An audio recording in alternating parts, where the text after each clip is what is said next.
c'est un vrai sujet, parce que la France est le pays d'Europe où elles sont le plus importantes, différence d'espérance de vie de 7 ans entre un ouvrier et un cadre, mais surtout c'est un des seuls pays où elles vont en s'accroissant, en augmentant. Et donc évidemment, on ne peut pas nous rester comme ça, les bras ballants, en disant bah oui, on constate et puis on n'y fait rien. Quand nous avons des gens qui ont des inégalités sociales de santé, ça se traduit par des cancers, par des diabètes et par des gens qui meurent prématurément. Évidemment, ça nous concerne, nous les généralistes traitants, au premier chef.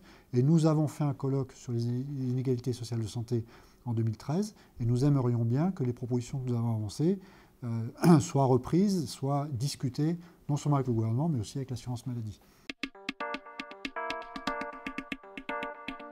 Si le gouvernement veut d'une génération du tiers payant, nous, MG France, on ne veut pas d'une génération du tiers payant tel qu'il est pratiqué aujourd'hui.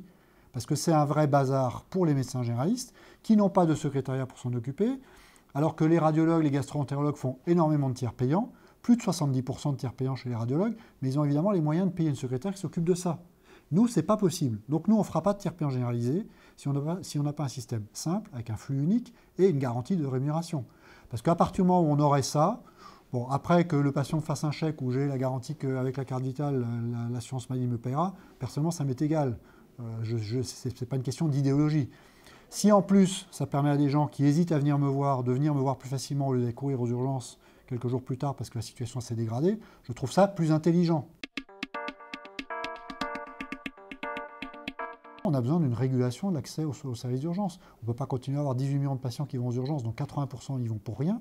Et d'un autre côté, avoir des maisons médicales de garde ou des gardes dans certains endroits avec des réquisitions de médecins libéraux qui sont de moins en moins utilisées.